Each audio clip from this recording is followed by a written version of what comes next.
The cold metal of the handcuffs bent to my wrists, but the sharpest pain was the view. I, Ethan Vance, retired firefighter, property rights enthusiast, stood on the muddy shore of my private island, Pine Needle, watching the county sheriff lead me away for criminal trespassing. The pristine blue water of Lake Blue Mountain, usually a source of calm, today reflected only the ugly spectacle of betrayal. Beside the sheriff, Veronica Blackstone, the HOA president and lead developer, held up her smartphone, publicly filming my humiliation. Her grin was venomous, her voice a triumphant shriek. "You are trespassing, Vance. These 35 luxury rental cabins are community property. Enjoy the ride." I met her smug gaze. "You built a $4.2 million illegal empire on my family's land, Veronica. But you missed one document. A federal deed that's about to wipe you, your cabins, and your entire fraudulent development off the map.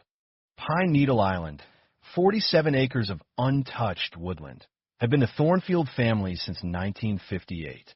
My grandfather, Earl Thornfield, a former Army Corps of Engineers officer, ensured the papers were immaculate.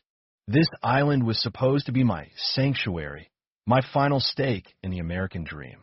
Now, it was ground zero for a massive corporate theft. Veronica Blackstone, driven by a raw, unrestrained greed, began her development campaign the moment she sniffed an opportunity. She was a master of bureaucratic warfare. Her initial tactics were relentless and exhausting. She leveraged county permits to declare the island underutilized, pushing a fraudulent development right under the guise of community enhancement. The flood of legal paperwork was overwhelming.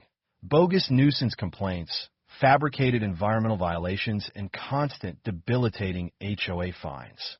She was systematically trying to bleed me dry through the legal system. When I tried to sue, my first attorney mysteriously withdrew, citing an insurmountable conflict of interest, a thin veil for the $50,000 bribe Veronica's fund had paid him. The construction of 35 high-end rental cabins was fast-tracked thanks to her web of political connections. Judge Martinez, a local county crony, dismissed my emergency injunction with a dismissive wave of his hand. I was isolated, paying legal fees for land I couldn't even access. The vandalism became personal. My restored fishing boat was sabotaged, and my grandfather's antique tackle was stolen from a shed. Then came the final insult. The local court issued a restraining order forbidding me from accessing Pine Needle Island due to Veronica's fabricated safety hazard complaints. I was legally barred from my own land, watching her build a criminal empire on my inherited soil. I knew I couldn't win a standard lawsuit. Veronica controlled the court, the county, and the local funds. I needed a corporate nuclear option. Ignoring the court order, I secretly paddled out to the island one freezing night. Using a handheld GPS and a metal detector, I located the original 1958 brass survey markers buried deep in the ground. They proved, without a doubt, that at least 2 cabin foundations and the complex septic system were built squarely on my legally recognized Thornfield land. It wasn't just a minor trespass. It was willful encroachment. The cabins were a distraction. Digging through my grandfather's extensive files, I found a 1961 mineral rights survey. Pine Needle Island sat atop millions of dollars worth of untapped sand and gravel deposits. The luxury housing project was a facade for an industrial mining operation, concealed through a secret, ironclad contract with North Shore Mining Corporation. Veronica was going to build the cabins, sell them, then allow the mining company to destroy the rest of the island. Drowning in complex legal filings, I stumbled into a lifeline at the county law library. Dorothy Ashford, 1848. A sharp, 70-year-old former corporate paralegal. She had spent decades fighting fraudulent developers.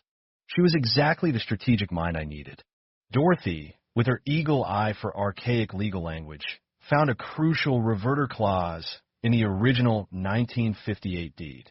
This clause allowed the family to legally nullify any unauthorized development if the island could be proven to be continuously inhabited, a detail easily confirmed through decades of utility bills and maintenance records. This was our first tool but not the ultimate weapon. Dorothy and I knew we had to go higher than the county. We needed federal jurisdiction. The real twist was hidden in my grandfather's military papers.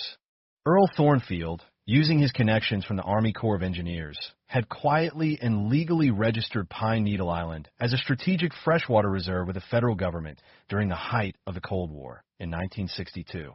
It was a fail-safe against foreign infiltration or sabotage of critical water resources. The absolute legal consequence. This federal designation was the nuclear option. It instantly voided all state and county building permits and zoning laws. Every single structure Veronica built was now illegal construction on protected Federal Reserve land, automatically becoming the property of the U.S. government under the principle of eminent domain. Veronica's entire $4.2 million development was legally forfeited to the state. We moved fast to build the criminal case. I, Dorothy, and her nephew, Marcus, an environmental lawyer working at the EPA, compiled evidence of insurance fraud, listing the cabins as HOA assets, falsification of environmental documents, violating the Clean Water Act, and RICO, racketeering conspiracy. Veronica, unaware of the federal axe hanging over her head, sealed her fate. An undercover EPA investigator filmed her accepting a $50,000 cash bribe from a North Shore mining intermediary to expedite permitting, cementing the federal charges. The day came. On September 23rd, Veronica hosted the grand opening festival for her luxury cabins, complete with corrupt local officials, excited buyers, and a live broadcast from Channel 7 News. It was the public spectacle she craved. I arrived on the main shore, flanked by Dorothy, Marcus, and a convoy of unmarked government SUVs. The atmosphere was thick with tension. I walked right up to the microphone and, with the cameras rolling, publicly read the federal registration documents, declaring the entire project illegally constructed on protected federal land. Before Veronica could scream, the show began.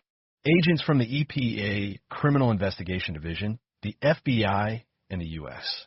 Marshal Service swarmed the island. The sound of helicopter blades suddenly drowned out the celebratory music.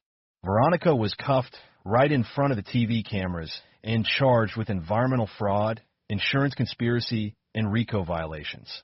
The corrupt county officials scrambled to escape, and the bewildered buyers realized their luxury cabins were now illegal structures owned by the U.S. government. Justice served. Veronica Blackstone pleaded guilty to avoid a life sentence and received a devastating 42 months in federal prison. North Shore Mining was fined a colossal $8.7 million and permanently banned from the region. The corrupt county officials faced internal investigations and rapid resignations. My revenge was complete, but my purpose was now greater. I immediately donated Pine Needle Island to the National Wildlife Refuge System for permanent, ironclad protection. The island underwent ecological restoration, replacing concrete and septic systems with native plants. Dorothy Ashford established the Ashford Property Rights Clinic to fight developer fraud nationwide. I used the recovered settlement funds to build a modest cabin on my grandfather's original site and established the Earl Thornfield Scholarship Fund for law students focused on HOA reform and environmental protection. This fight wasn't just about land. It was about the line between private property and corporate corruption. The equity enforcer drew that line in federal granite, ensuring the simple piece of Pine Needle Island would remain inviolate forever. Tell me what you think about this final battle. Was Ethan's use of a secret Cold War-era federal designation a genius move of legal warfare? Or was it an extreme measure? What would be the first federal law you would use to take down a corrupt HOA? Share your thoughts, and let us know what legal loophole Ethan should exploit next.